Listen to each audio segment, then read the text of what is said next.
People have been using this place to live in for decades, man. I've been here 20 years. And when I came here, there were already people down here 20 years.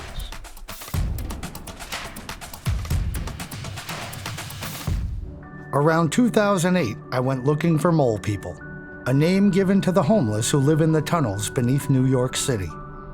My search led me to the Freedom Tunnel, an Amtrak train tunnel that runs under the Westside Highway in New York City. Decades earlier, when the train tracks were still abandoned, this tunnel was home to dozens of people and is largely responsible for the urban legends of mole people. Well, there ain't too many people that live down here anymore. Yeah. In the early 1990s, the tunnel became active again, and a massive eviction took place. A fortunate few were able to go undetected and continue living in the tunnel. I was lucky to meet one of these people and work out a time to film an interview. So, how do I find you when... All right, my house is easy to find, actually. You go down the service road to the end of the gate, the last gate that you come to. Service right road now, right they got here? it locked. All right. My house is right above that. All right. Is there a ladder there or something, or? You call me. What's your name? My name's Walter. Walter? Yeah. I'm Erik. Good to meet you, man. Erik. Cool. I'll come by next Saturday then. All right. The following weekend, I eagerly followed Walter's directions to his house. I was excited for the opportunity to speak with him and learn about his life in the tunnel. Hey, what's going on, man?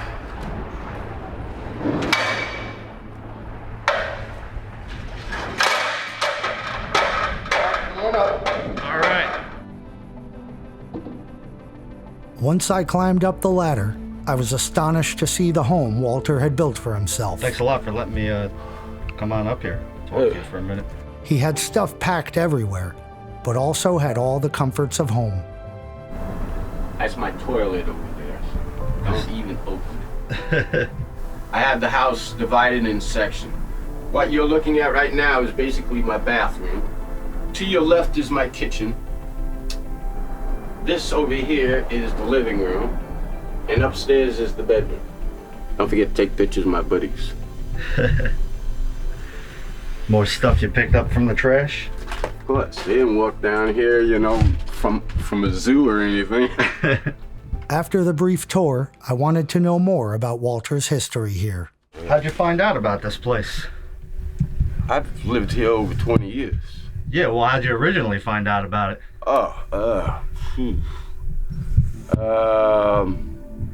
I came up here with a brother of mine, and around 1988, we had originally been staying down in Chelsea. Things got a little bad down there, so we actually just wandered up over here.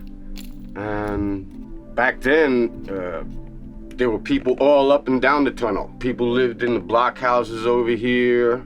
People had tents and wooden sheds. It was a lot different then. There was no Trump buildings and all that back then. It was all wild, derelict cars and truck trailers and, all kinds of stuff lying out. The railroad wasn't working then. The late 80s, early 90s in the Freedom Tunnel are well documented by numerous articles, books, news stories, a documentary, and even an episode of Jerry Springer. We made friends with the people down here, and we had originally been at the other end of the tunnel. Little by little, we just wandered here. Walter and his brothers stayed in different parts of the tunnel and outside in the park before they found this spot. It was late 89, early 90. And it was nothing like this now. It was all bare walls. The walls sweated. It'd get cold as an icebox in here. I actually didn't start fixing this place up until after my brother passed away in 93. Before then, we used it as a place to stay, but we didn't fix it up like now. I've done this over years and years. And, you know, things were difficult down here back then. You had all these people. They fought like cats and dogs. You can never trust anybody. They had cats, dogs, bonfires, you name it. All kinds of crap went on down here. You had people that were hiding out from the law, who were just a whole bunch of different types of characters down here. You like it better down here now, a little quieter? Oh yeah, I couldn't have all my stuff the way I do now, you know, the way it was then, because so many different bad people down here, along with the good people who just wanted, you know, have a place to stay. You know, I had made friends, you know, with a lot of the people that were cool, but there was always trouble, always getting into fights with people. They wouldn't think anything of stealing my stuff, you know,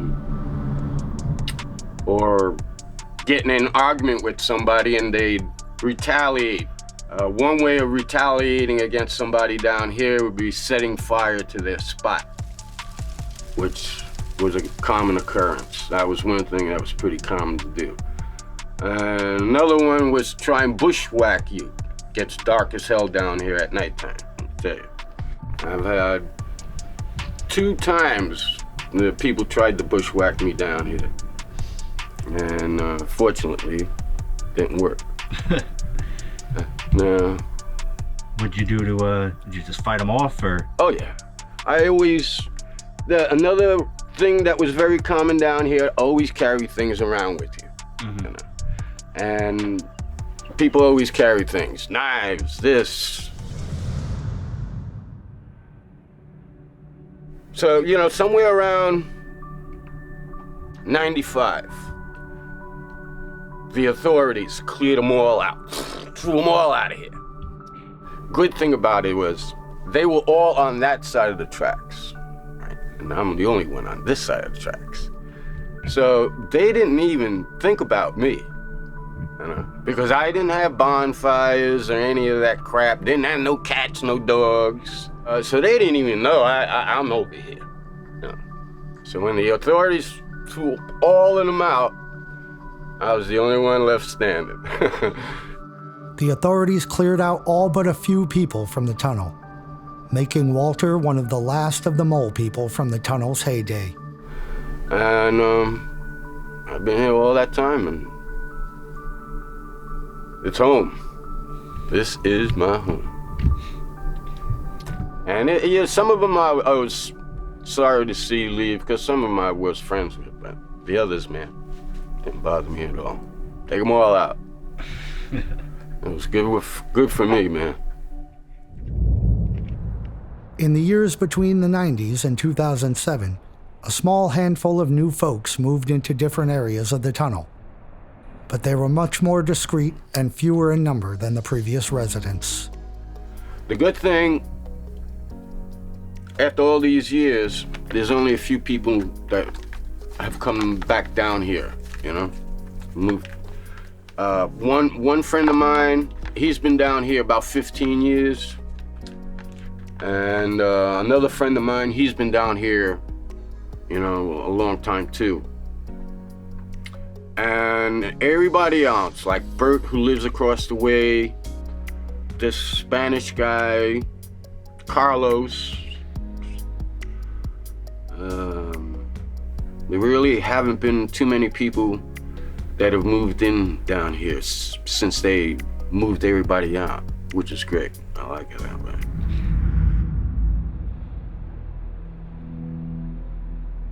What do you typically do for, you know, like money and food and stuff like that? I don't get food stamps or anything like that.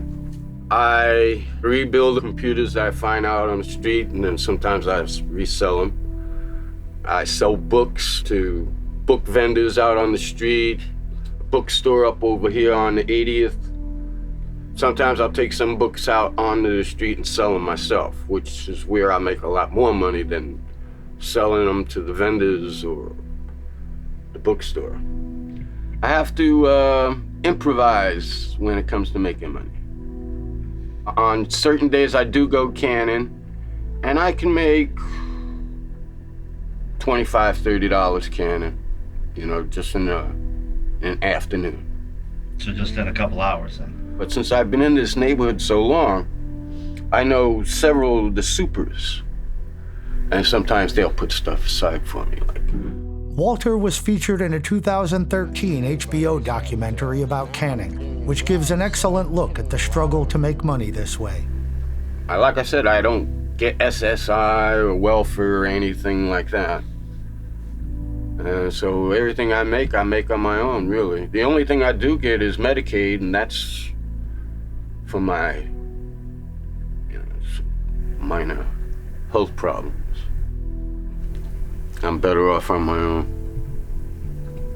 Anyway, I prefer it that way. And I do all right. You're not gonna find too many people around here that's got as much as I do. Certainly not a lot of them people out there. And of course, like the phone, I gotta support the goddamn thing. That's one bad thing about it. But at least this way I can keep in contact with people, like a couple of my friends that live down here and my family. Where's your family? Well, I have a sister and 2 nephews. They live in the Bronx. I have a daughter, and she has 2 kids. She lives in the Bronx. And my brother and his 3 kids, they live in Queens.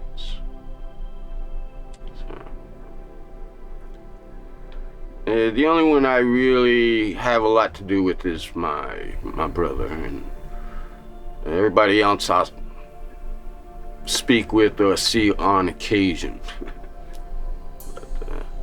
As a matter of fact, about 3 weeks ago, my brother and I went to a concert over at Roseland. We went to see Motorhead. Oh, nice.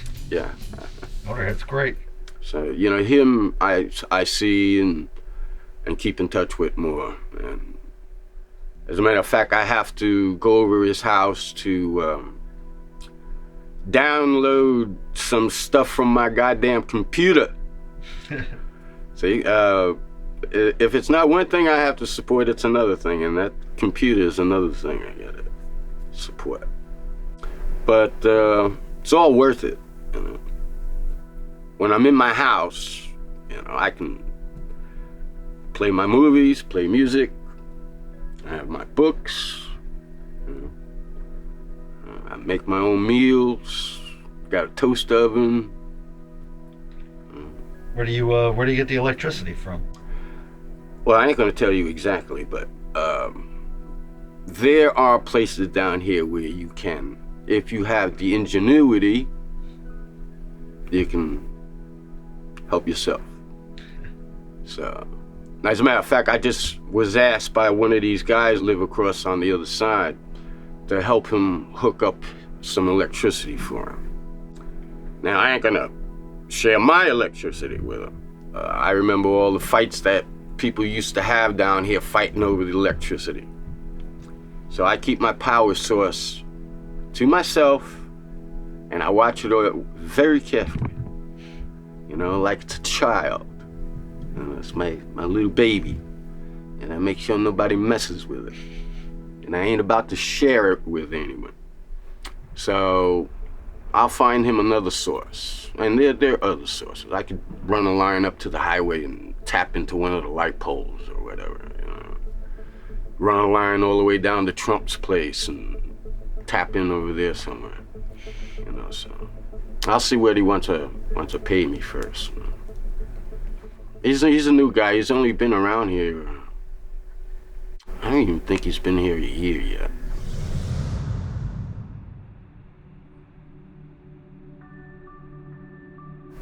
If you don't mind my asking, how did you wind up, living on the street in general? Well, I had gotten into a whole bunch of trouble back in the early 80s. Most of the 80s I spent in and out of a bottle, mostly in. Being out on the street was actually a convenience. wasn't something I intended to do. It just happened to be convenient at the time. As much as I got into trouble and as much as I drank and was drunk all the time, I always had jobs. I worked in bars and restaurants. I worked security in the Chelsea Hotel. At the same time, my brother was living in a furnished room, and he lost his job, and so he started staying with me, and then things got a little too difficult downtown. Work was drying up, wasn't making no more money, so we wandered uptown, and eventually ended up over here.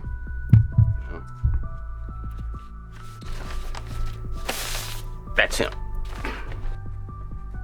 This was a New York Times story from Thanksgiving of 1990.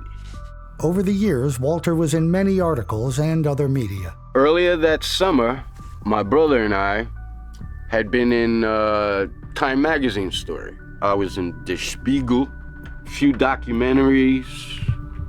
I've had my so-called 15 minutes of fame a few times, actually. There was a French documentary which filmed in the tunnel around the same time I did, but Walter chose not to be a part of it. She was supposed to be some muckety-muck, real big in that genre, but she was real cheap. She wanted to give me $20. I said, "What are you, crazy lady, man?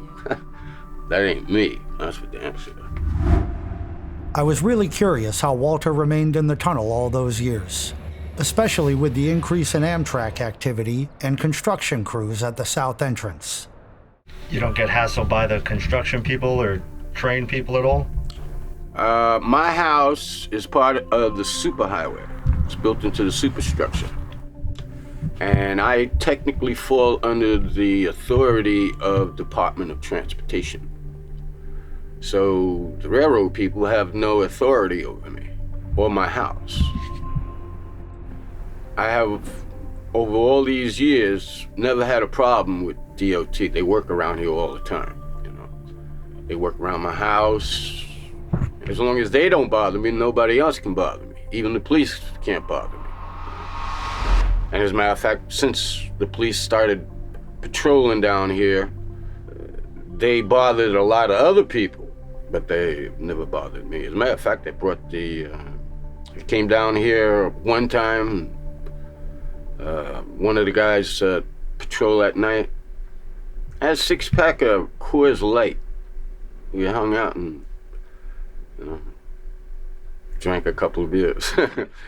Of course, the flip side of that is that they have a file on me now, and they know all about me and know my status here. Whenever anything goes wrong down here, they come knocking over here, ask me what I know about this, that, or whatever. Like last year, they found some dead person further down the tunnel. And of course, they came here to ask me what I knew about it.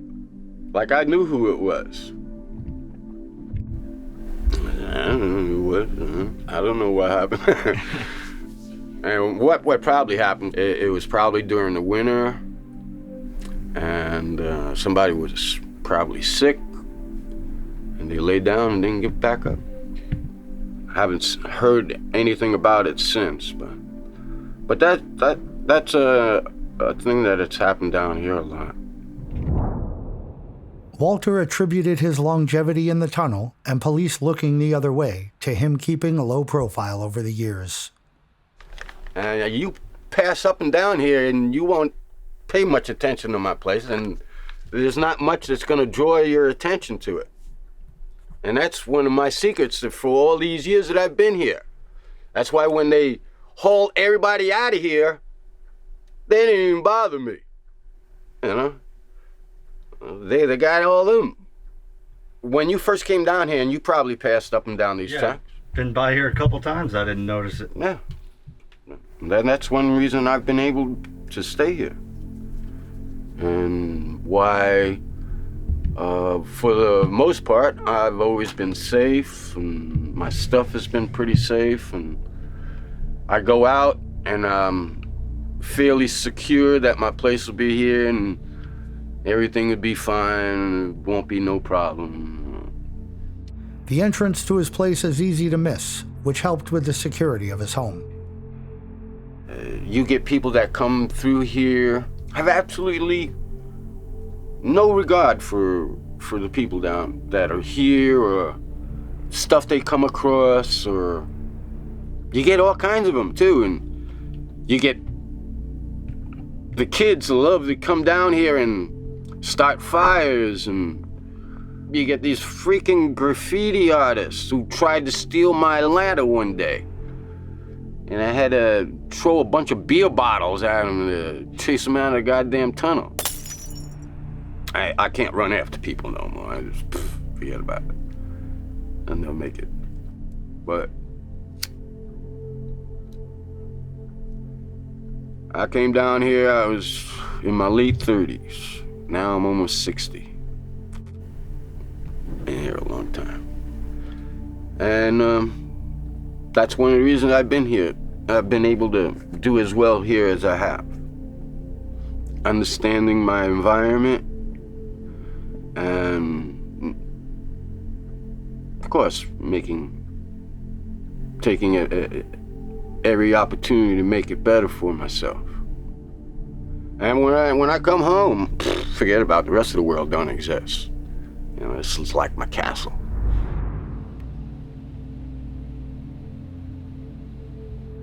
Meeting Walter was an absolute pleasure. I'm grateful for the time I spent with him and that he was willing to share his story. Seeing the comfort he created for himself through his resourcefulness and ingenuity gave me a new perspective on people who live outside the norms of society.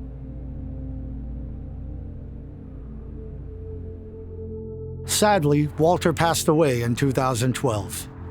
He lived in the Freedom Tunnel for 25 years and was the last of the mole people from the tunnel's peak in the 1990s. Around the time of Walter's passing, Amtrak began painting over the old graffiti and cleared out the last remaining residents of the tunnel. Today, the tunnel looks very different from 2008.